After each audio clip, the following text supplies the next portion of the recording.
Halo, assalamualaikum teman-teman semuanya. Selamat pagi, selamat siang, selamat malam, dimanapun kalian berada. Sehat-sehat semua ya.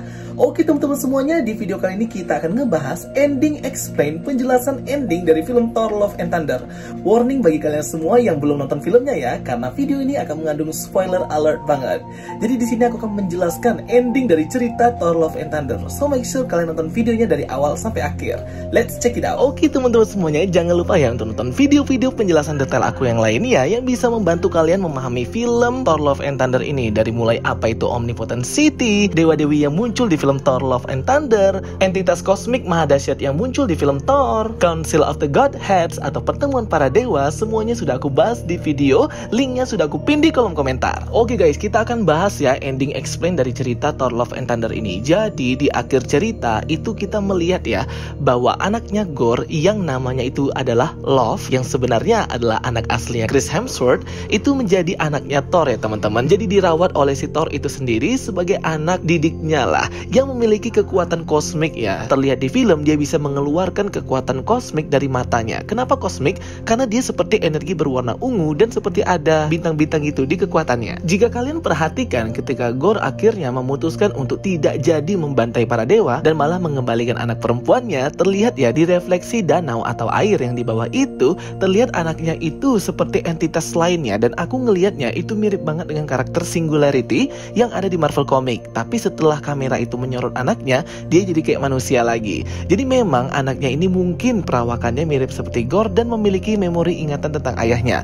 Namun di dalamnya juga memiliki ingatan dan kekuatannya dari Eternity itu sendiri. Karena sebenarnya dia ini tercipta oleh kekuatan kosmiknya Eternity. Jadi secara nggak langsung terlahirlah manusia baru, entitas kosmik yang berada dalam tubuh manusia atau mortal. Di sini juga terlihat mereka ini seperti berpetualang sendiri ya, dua orang Thor dan Love ini ya teman-teman. Jadi mereka nggak tinggal di satu tempat atau di New Asgard. Aku pada awalnya mikir itu di dalam rumah, tapi ternyata berada di dalam kapal luar angkasa atau pesawat gitu. Dan mereka seperti sedang membantu permasalahan-permasalahan di setiap planet. Ketika ada musuh atau monster yang menyerang di planet itu, mereka akan datang sebagai bala bantuan.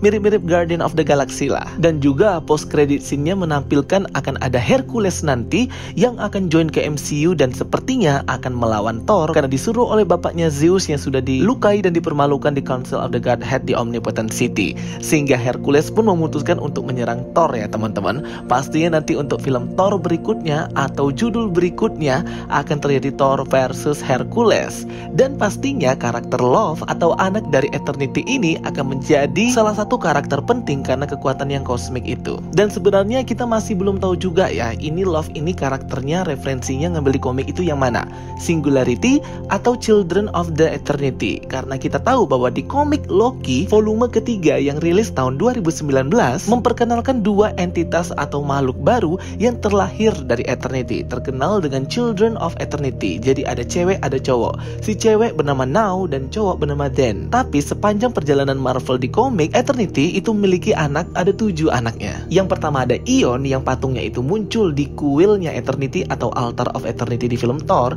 Kemudian ada Empathy, Enmity, Entropy, Eulogy, Expediency, dan yang terakhir ada Epiphany. Jadi nama anak-anaknya ini dimulai dari huruf E semua ya. Nah sehingga mungkin aja anak kecil yang kita lihat di ending Thor Love and Thunder ini ngambil referensi dari ini ya teman-teman. Sekali lagi ini masih asumsi aku aja. Jadi antara karakter Singularity atau Children of Eternity yang si Now atau yang si cewek itu. Tentunya kekuatan mereka ini adalah kekuatan yang maha dahsyat dan hebat banget ya.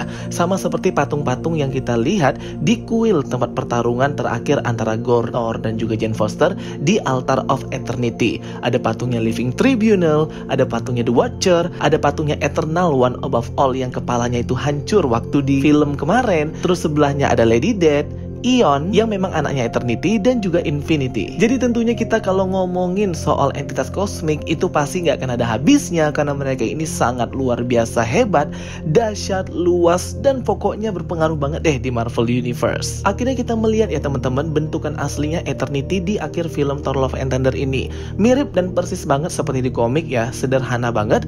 Jadi dia seperti siluet hitam berwarna putih dengan di dalamnya terkumpul banyak bintang-bintang, galaksi, dan multiverse.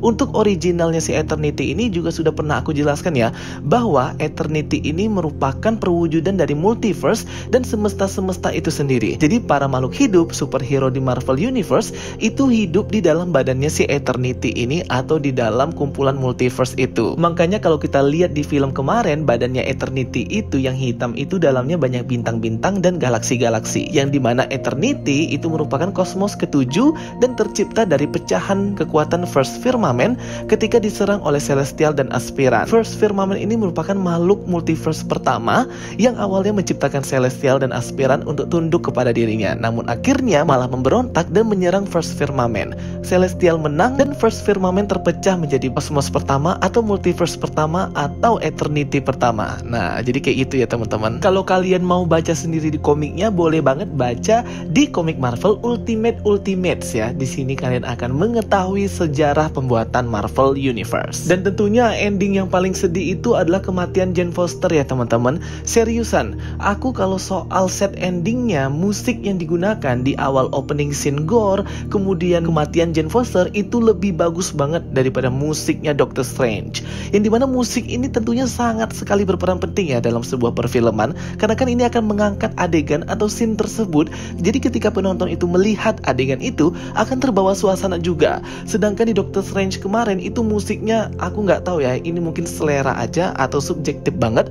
Aku nggak suka banget musik-musik di Doctor Strange, apalagi musik sedihnya ya. Malah lebih sedih di Thor Love and Thunder, padahal di film ini malah lebih fun dan komedi gitu ya. Tapi ketika masuk ke adegan sedih dan atmosfer sedih, lebih dapet gitu, karena musiknya juga sangat mendukung. Jadi ini nilai plus banget ya ketika melihat si Jane Foster itu sekarat ya. Walaupun dia memiliki kekuatan mighty Thor, tapi badannya itu tetap nggak mampu, karena memang dia bukan seorang berdarah dewa atau Asgard gitu ya teman-teman, sehingga nggak akan kuat menahan radiasi dari si palu Mjolnir tersebut. Dan pada akhirnya ketika Jane Foster sudah menerima kekuatan palu Mjolnir dan berubah menjadi mighty Thor, ia pun akhirnya menjadi bagian dari Viking Space Asgardia. Dan ketika dia meninggal, dia pun masuk ke Valhalla dan disambut oleh Heimdall di sana. Dan ini cukup mengejutkan Jane Foster juga ya ketika sampai di Valhalla dan bertemu dengan Heimdall. Aduh guys, pasti tentunya akan banyak banget ya ketemu di sana. Ada Frigga, Odin, Loki, Heimdall juga, dan masih banyak Asgardian lainnya yang tinggal di Valhalla. Pasti akan terkejut banget ya bertemu dengan Jane Foster, terutama Loki. Bisa aja ya ketemu Loki ya, walaupun dia ini jahat ya, mungkin aja dia ke Valhalla. Tapi kan katanya Asgardian itu akan bisa masuk ke Valhalla kalau mati di medan tempur gitu ya teman-teman. Tapi menurut aku selagi dia berjuang dengan kebaikan, membantu sesama, menolong, melindungi, dan juga berbuat baik, pastinya walaupun tidak mati di medan tempur akan ke tempat Valhalla, tempat terbaik. Dan kenapa Jane Foster bisa ke Valhalla juga padahal dia bukan Asgardian? Ya tentunya karena dia sudah menerima kekuatan dari Asgardian ya, menjadi The Mighty Thor. Mirip-mirip lah seperti Mark Spector di series Moon Knight. Dan apakah Jane Foster bisa kembali lagi dan muncul di film? Jawabannya mudah ya teman-teman, pastinya bisa. Apa sih yang nggak bisa di film Marvel? Apapun bisa. Anaknya Gore aja mati bisa hidup lagi, apalagi Jane Foster. Kemudian endingnya si Gore itu yang tersadar dan juga jadi baik, itu tuh kayak aduh gimana ya, kayak si Wanda juga ya, kayak cepet banget. Apa dia sudah lupa ya pembantaian dan pembunuhan dewa-dewa lain yang sudah dia lakukan? Mungkin kalau dewa dia yang di awal itu nggak mau bantu dia, itu wajib dibunuh sih ya, itu memang dewanya kurang ajar. Tapi kan kalau dewa-dewa orang lain kan enggak juga. Sama seperti kata Zeus, setiap dewa itu menjaga setiap orang, setiap masyarakatnya sendiri yang mempercayai dan menyembahnya. Sehingga kayak nggak adil aja ya si Gore itu mati seperti itu, udah sadar gitu aja setelah pembantaian yang sudah dia lakukan. Dan juga endingnya di film Thor ini terlihat sangat cepat banget ya teman-teman. Si Gore-nya ini beraksi, pembantaiannya juga kurang banget terlihat di film ini. Kurang ganas, kurang brutal, tidak seperti yang ada di komiknya. Tapi ya mengingat ini filmnya fun, komedi, temanya ya nggak apa-apa lah ya, tetap terbantu. Tetap ya teman-teman, rate dari aku itu 9,9 out of 10, kalau bisa 10,10. Pokoknya ini film bagus banget dan aku menikmati banget daripada Doctor Strange kemarin. Tulis ya pendapat kalian di kolom komentar dan juga rate film ini menurut kalian gimana nih. Dan kalau misalnya nih ada pertanyaan-pertanyaan yang mungkin bisa aku jawab dan aku buatkan video, pasti aku akan lakukan ya teman-teman. Dan juga menurut aku yang sedikit kecepatan itu adalah ceritanya si Jane Foster itu ya teman-teman. teman-teman. Aku sih sangat suka ya bagaimana mereka menceritakan si Jane Foster ini sudah terkena kanker stadium 4. Cuman ketika dia berubah jadi The Mighty Thor ini, kayak dia tuh bisa banget dengan cepat mempelajari semua kekuatannya ya. Dia yang gak pernah belajar material art ataupun seni bela diri itu bisa langsung hebat gitu ya teman-teman. Kita nggak tahu sih gap waktunya itu seberapa panjangnya dia bisa mempelajari dan mengendalikan kekuatan The Mighty Thor. Tapi ya ini agak sedikit kecepatan juga ya teman-teman. Jadi nggak terlalu jelas banget diceritakan. Tiba-tiba jadi Mighty Thor, tiba-tiba jadi hebat, tiba-tiba mati begitu saja. Semoga ini semuanya bukan akhir perjalanan Jane Foster ya. Walaupun katanya kontraknya sudah berakhir, tapi kan perjalanan Jane Foster ini bisa dieksplor lagi di grup tim baru New Avengers. Oke teman-teman semuanya, itu dia ya video penjelasan ending explain dari aku. Semoga bisa membantu teman-teman semuanya.